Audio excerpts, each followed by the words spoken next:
guys, nous sommes en 2026 et que ce soit cette année ou dans les prochaines années, en fait, il y a trois petites choses qui séparent ceux qui vont réussir tout simplement de ceux qui vont stagner encore et encore. La première des choses, c'est la capacité à apprendre. Deuxième des choses, c'est la capacité à désapprendre, c'est-à-dire lâcher prise sur ce qui ne marche pas. Et troisième des choses, c'est la capacité à appliquer ce qu'on a déjà appris. Et si tu ne maîtrises pas un de ces aspects-là, tu vas tout simplement rester bloqué là où tu es sans évoluer. Attendez, qu'est-ce qu'elle est en train de nous raconter encore cette fille-là? En fait, vous savez, il y a cette courbe qu'on appelle le Knowledge Doubling Curve. Merci à mes cours d'anglais. La courbe de doublement en fait des connaissances. En 1900, tenez-vous bien, les connaissances en fait des humains doublaient tous les 100 ans. Vous voyez en fait où est-ce que je veux en venir? Mais en fait, aujourd'hui, elles doublent tous les 12 mois. Et croyez-moi en fait, je pense qu'avec l'avènement en fait de l'IA, elles vont doubler en fait tous les jours. Cela, qu'est-ce que ça veut dire? Ça veut dire tout simplement que si on ne continue pas d'apprendre, d'accord, si on ne continue pas de développer nos compétences, on va devenir obsolète. Parce que ce que tu dois comprendre, c'est que le futur appartient tout simplement à ceux qui continuent de se développer, d'apprendre, pas à ceux qui savent le plus et qui restent stagnés, mais ceux qui apprennent, appliquent le plus vite possible et surtout essayent de lâcher prise sur ce qui ne marche pas. Et en fait, dans cette vidéo, je vais te partager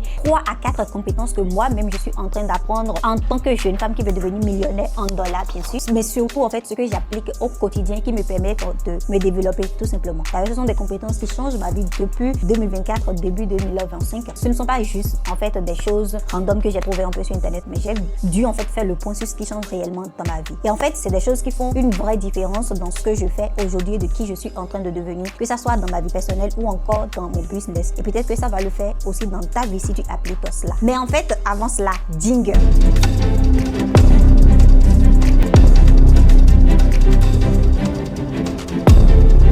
Voilà, si tu ne me connais pas, je m'appelle Claudine Fatinant, je suis consultante en création de tunnels de vente. J'aide les entrepreneurs, les coachs formateurs à vendre tout simplement mieux leur formation et leur accompagnement sur internet. Mais je suis aussi entrepreneur, investisseuse. Et en fait, tu sais, en 2025, j'ai fait l'erreur tout simplement de publier 400 vidéos sur YouTube parce que je venais de me lancer et sans stratégie, en fait, je l'ai fait au hasard. Résultat, burn-out, maladie sur maladie. Et bah écoute, cette année, j'ai décidé de faire genre différemment les choses. Et ces compétences que je vais en fait te partager font partie en fait de ce changement-là. Allez, on y va, je pense que je parle beaucoup trop. Première compétence, c'est que d'ailleurs, je pense que tout le monde devait en fait apprendre, c'est la gestion financière et aussi l'intelligence au business. Je sais que là, tu te dis, Claudine, ça, c'est pas sexy. Je sais, c'est pas sexy. Mais en fait, écoute-moi, ça fait 2 ans, d'accord, que je contrôle au jour le jour, en fait, mon argent de manière très, très rigoureuse. J'ai commencé en 2024, en fait, vers la fin de l'année, à vraiment faire attention. Et en fait, je ne suis pas un comptable, un financier, mais la seule chose que j'essaye, en fait, de faire tout simplement, c'est de me demander qu'est-ce qui rentre, qu'est-ce qui sort, où est-ce que je suis rentable, où est-ce que je ne suis pas rentable. Et surtout, de me demander où est-ce que va le plus mon argent. Et en fait, en 2025, j'ai encore renforcé cela et je le fais encore cette année, d'accord? Et ça a été en fait l'une des meilleures décisions que j'ai prises depuis en fait 2024, je pense. Parce que maintenant, je sais exactement ce qui me rapporte de l'argent, d'accord? Ce qui ne me rapporte pas de l'argent en retour, ce qui me coûte de l'argent en fait. D'accord? Et surtout, je sais en fait mieux où est-ce que je peux réduire mes dépenses en fait. Et tout simplement pour le faire, j'ai en fait appris à développer tout cela sur 4 piliers que je vais en fait essayer de vous expliquer. Le premier pilier en fait, c'est de comprendre mes chiffres. Il ne s'agit pas juste d'aller regarder mon compte en banque ou mon mobile money et de me dire ah cool, il y a de l'argent sur le compte. Non, mais en fait, je contrôle absolument tout. Je ne suis pas devenue une obsédée en fait de mes dépenses, mais en fait, je contrôle juste au niveau de mon entreprise, donc de mon agence de marketing digital, quel est le chiffre d'affaires qu'on fait rentrer, VS en fait les revenus nets. D'accord? Quels sont les coûts fixes qu'on a en fait par mois, donc que ce soit abonnement, loyer, outils, etc., etc. Quels sont mes coûts variables, que ce soit en termes de publicité, de freelance, de sous-traitance ou encore tout simplement du salaire que je paye. Et en plus de tout ça aussi, je regarde en fait quelle est ma marge en fait par service. Donc combien est-ce que je gagne réellement en fait par client, d'accord? Et aussi quel est mon seuil de rentabilité, c'est-à-dire à partir de combien est-ce que je peux dire que je suis rentable. Là en fait vous dites mais ça fait beaucoup, mais en fait c'est crucial. C'est crucial parce que tu peux générer en fait 10 000 € par mois et en fait être en déficit. Et à l'inverse, quelqu'un qui va générer en fait 3 000 € par mois peut être hyper rentable. Donc tout va dépendre en fait de ce que tu fais en fait de l'argent que tu gagnes. Donc ce que je fais concrètement, c'est que j'ai un tableau qui me permet en fait de tout traquer. Chaque semaine, je prends environ 30 minutes à 1 heure pour en fait mettre à jour mes finances. C'est devenu en fait quelque chose de non négociable. Pour mes dépenses personnelles, j'ai une application qui s'appelle l'Applicash. Ça a été créé par Laetitia Intio, c'est une Ivoirienne que j'utilise en fait et tous les jours je fais rentrer quel est l'argent que j'ai fait sortir, dans quelle catégorie est-ce que je l'ai mis en fait, genre dans quelle catégorie est-ce que cela est parti, est-ce que c'est dépenses quotidiennes, est-ce que c'est le loyer, est-ce que c'est l'électricité, etc. etc. D'accord?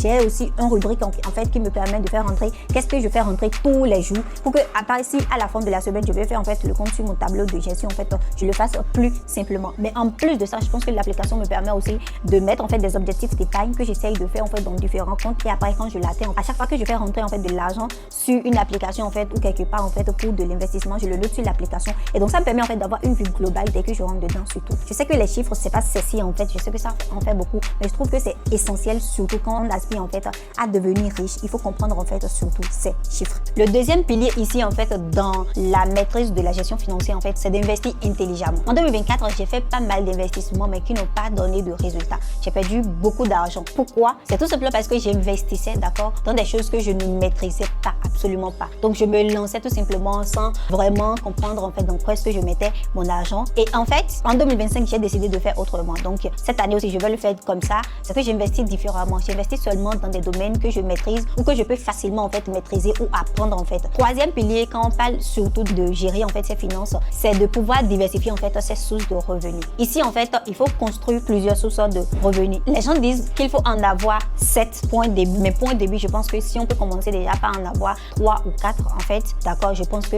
c'est déjà bon. Et en exemple, même si vous êtes salarié aujourd'hui, vous pouvez décider de faire du consulting, du coaching à côté, ou de vendre des produits digitaux, c'est-à-dire des formations, de créer du contenu en fait sur les réseaux sociaux, ou même de faire en fait du freelance, d'accord, ou encore de vendre en fait en ligne à côté de ce que vous faites déjà. Donc mon objectif surtout cette année 2026 en fait, c'est de faire qu'aucune source de revenus en fait ne représente plus de 40 ou 50% en fait de mes revenus. Comme ça, même si une de mes sources de revenus chute en fait, je ne vais pas m'effondrer ou en fait sentir cela en fait sur mes revenus. Bon, là je pense qu'on a suffisamment parlé en fait de chiffres. Deuxième compétence en fait que je pense qu'il faut absolument apprendre aujourd'hui pour rester dans la cadence, d'accord, surtout que moi-même j'apprends pour tout simplement devenir riche, guys, c'est la maîtrise en fait de l'intelligence artificielle et surtout de l'automatisation. Et là en fait ça devient très très intéressant. Guys, l'IA en 2026 ce n'est plus du futur, non, c'est déjà le présent. Et en fait ici il y a deux en fait façons d'utiliser l'IA. La première des choses c'est que vous pouvez lancer déjà un business avec l'IA, et ça en fait c'est vraiment intéressant. Ça va vous permettre en fait de gagner de l'argent et surtout de ne pas rester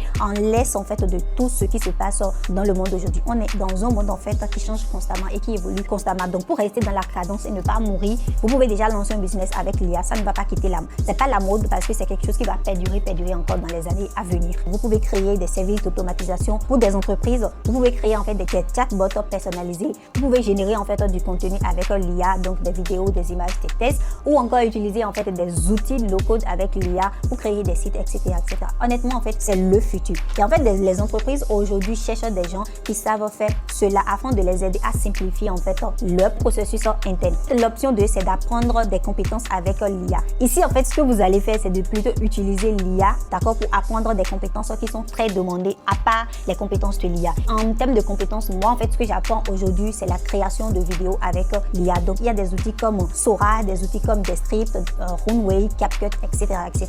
Avec ces outils, en fait, aujourd'hui, vous pouvez créer des vidéos 10 fois plus vite, faire le sous-titrage en fait automatique, ou même faire du montage assisté avec l'IA, et donc gagner beaucoup plus de temps. Et en fait, deuxième des choses, c'est qu'il y a la mise en place en fait des systèmes de vente automatique. Aujourd'hui, moi, en fait, je ne passe plus beaucoup de temps sur la mise en place en fait des tunnels de vente. En fait, j'essaie d'utiliser l'IA, d'intégrer en fait ça, et ça me fait gagner en fait énormément de temps. Et troisième en fait compétence aussi que j'apprends dans le domaine de l'IA, en fait, c'est de faire le montage vidéo avec l'IA. L'IA va faire un grand boulot, et en fait, nous, on va se concentrer tout simplement sur la créativité. Donc, ces trois compétences en fait sont toujours très demandées aujourd'hui et seront encore demandées et demandées. Donc, tu peux les apprendre et en proposer en freelance, ou les utiliser dans ton propre business ou dans le business en fait d'autres personnes. Et donc, l'avantage ici en fait, c'est que les gens peuvent faire cela en fait avec l'IA et gagner beaucoup, mais beaucoup d'argent. Troisième compétence que j'apprends et que je pense que vous devez absolument aussi apprendre et maîtriser, ça en fait, c'est le marketing et la vente. C'est mon domaine d'expertise, c'est ce que je mange et que je fais tous les jours, guys. Mais même moi, en fait, je continue à apprendre et surtout à m'améliorer dans ce domaine-là. Parce que, en fait, vous savez, le marketing, ça évolue constamment. Donc, ce qui marchait en 2024, en 2023 ne marche plus aujourd'hui. Et même ce qui a marché en 2025 peut ne pas forcément marcher en fait cette année.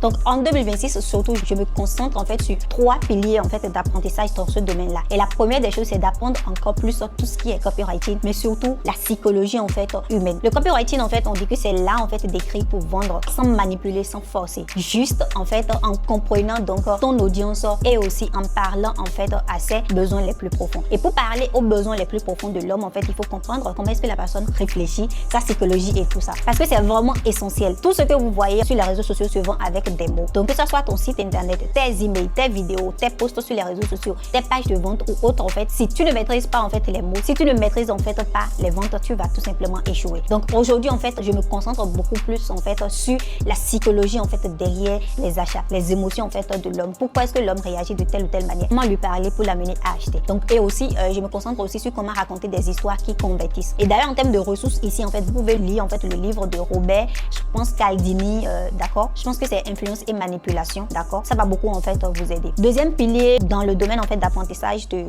compétences de marketing et autres en fait, c'est d'apprendre à mettre en place des systèmes de vente en fait qui convertissent. Ici on va parler surtout de parcours en fait client, c'est-à-dire le parcours que un internaute lambda va suivre pour venir en fait acheter votre produit ou votre service. Donc moi je sais déjà faire ça, mais j'essaye surtout de jour en jour en fait d'optimiser cela, de m'améliorer aussi, de pouvoir automatiser en fait certaines actions. L'objectif en fait c'est de créer des expériences fluides pour mes clients, mais aussi pour les clients de mes clients. Parce que vous voyez en fait un bon tunnel ou un bon système de vente, quand vous le mettez en place, vous pouvez dormir, ça va faire rentrer en fait de l'argent. Et quand vous aidez en fait quelqu'un à le faire, la personne vous paye beaucoup plus en fait, tout simplement. Donc j'apprends surtout à faire du funnel hacking, donc analyser des tunnels de vente qui cartonnent, à faire de l'A/B testing pour optimiser des choses, apprendre à mieux rédiger en fait des séquences email en fait qui convertissent. Et si vous voulez vous lancer en fait ou plutôt apprendre ces compétences, vous avez des livres de Russell Brunson ou encore de Alex Hormozi, donc que ça soit Expert Secret, Doctor Secret ou 100 millions, l'offre à 100 millions, etc., etc.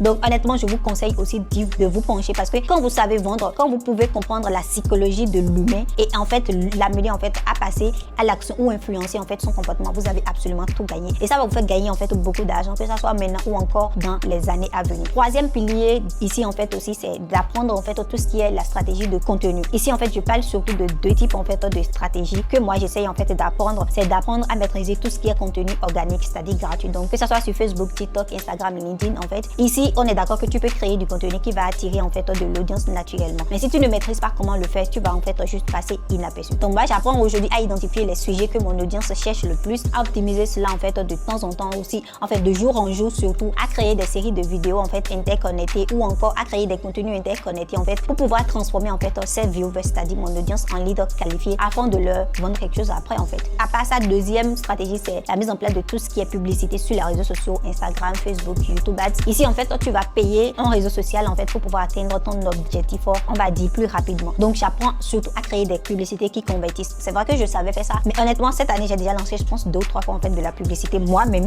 parce que la personne qui m'aide beaucoup était un peu off et donc moi j'ai dû le faire moi-même. Honnêtement j'ai beaucoup adoré et surtout en fait ça m'aide à m'améliorer au fur et à mesure. Donc je pense que c'est une compétence que la plupart des gens demandent et qui va toujours en fait marcher, que ça soit maintenant ou encore dans les années à venir parce que il faut toujours essayer de se sortir du lot. Donc quand on est en organique et même si c'est en publicité aussi, il faut aussi savoir comment paramétrer les choses, quelle stratégie utiliser pour pouvoir mieux atteindre tout simplement son audience. La vidéo elle est en train de devenir longue mais je pense qu'on est déjà en fait presque à la dernière compétence que je pense que vous devez apprendre et que j'apprends également. Et en fait je vous invite, si ce n'est pas encore fait, à vous abonner à la chaîne, à liker la vidéo, surtout à me dire ce que vous en pensez en commentaire. Si c'est quelque chose qui vous intéresse, s'il vous plaît en fait dites-le moi dans les commentaires pour que je puisse faire en fait des contenus encore et encore comme ça. Alors en fait la quatrième et dernière compétence que j'apprends et que je pense que vous devez absolument aussi apprendre, c'est en fait le mindset et surtout en fait la compétence de leadership. Ici en fait c'est la compétence je trouve en fait la plus importante. Pourquoi? Parce que en fait si tu maîtrises l'IA, tu maîtrises en fait le marketing, tu maîtrises tout simplement tes finances, mais que ton mindset en fait est nul et que tu ne sais pas déléguer, tu vas t'enfoncer en fait dans le tout et en fait tu ne vas pas évoluer comme on le voudrait. Et honnêtement en fait j'en ai fait l'expérience en 2023-2024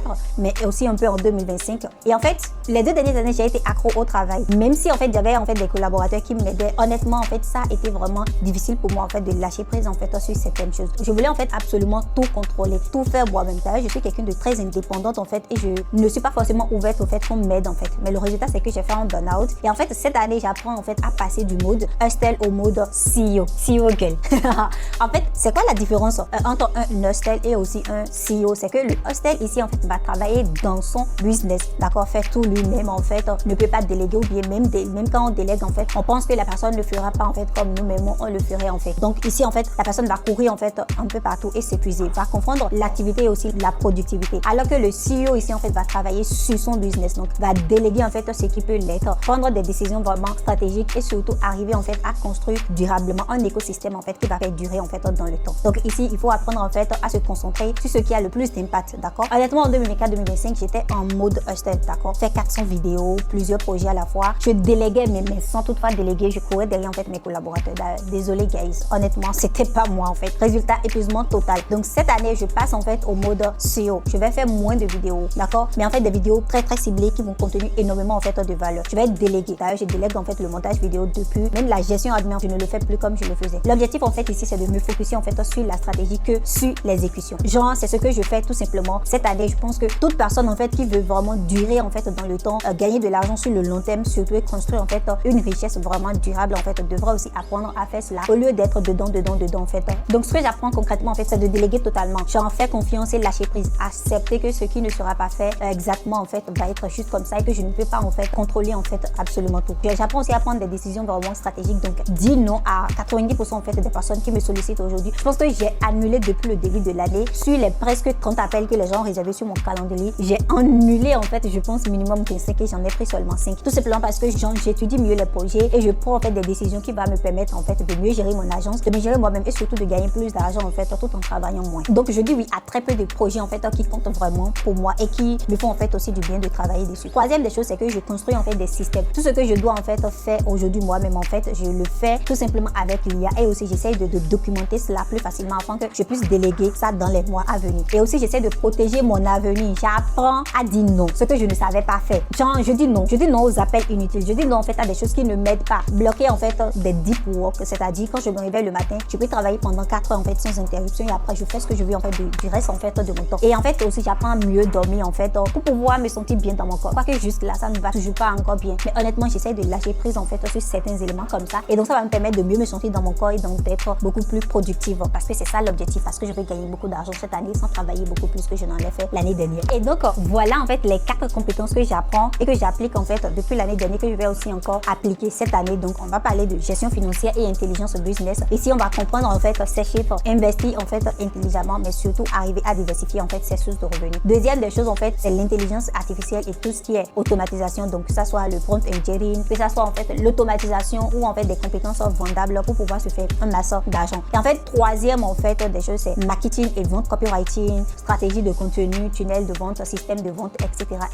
Et quatrième des choses, c'est maîtriser son mindset, d'accord, et aussi apprendre le leadership, donc passer du mode hustle au mode CEO, donc déléguer, protéger mon énergie afin de mieux me sentir pour être bien productive en fait. Donc si vous voulez en fait surtout des ressources en fait d'apprentissage de tout ce que je vous ai donné, vous pouvez lire en fait des livres comme l'influence et manipulation en fait de, je pense, le gars la Caldini. Vous pouvez aussi lire The Millionaire Fastline ou bien 100 millions Offer, Dr. Secret, ou encore en fait aller sur des plateformes comme YouTube pour regarder des tutoriels, Udemy pour en fait apprendre des cours, etc.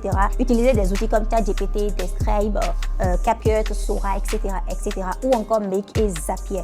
Mais aussi vous devez comprendre que l'essentiel ce n'est pas en fait de consommer, mais surtout d'appliquer ce que vous apprenez et aussi de voir qu'est-ce qui marche et qu'est-ce qui ne marche pas pour vous, parce que ce qui marche pour moi peut ne pas aussi marcher pour vous en fait. Vous voyez, donc et donc de faire le tri et lâcher prise en fait sur certaines choses pour mieux les refaire. Maintenant à votre tour en fait de me dire en commentaire quelle est la compétence que vous allez commencer par apprendre en fait ou à développer en priorité, bon, laquelle en fait vous fait le plus peur, et dites-moi est-ce que vous êtes plutôt mode hustle ou bien mode CEO en ce moment. Honnêtement je vais lire tous vos commentaires comme d'habitude et je vais en fait répondre à tout le monde en fait dans les commentaires. Donc si cette vidéo honnêtement vous a aidé, vous a inspiré et vous a apporté une valeur quelle que soit en fait, likez la vidéo, commentez surtout, abonnez-vous la vidéo, surtout partagez à quelqu'un en fait qui veut progresser ou qui essaye en fait d'avancer en fait dans sa vie actuellement. C'est la seule manière que vous pouvez utiliser pour m'aider en fait à produire plus de contenu comme ça. Mais surtout je voudrais en fait que vous puissiez vous rappeler que l'apprentissage n'est pas optionnel en fait cette année.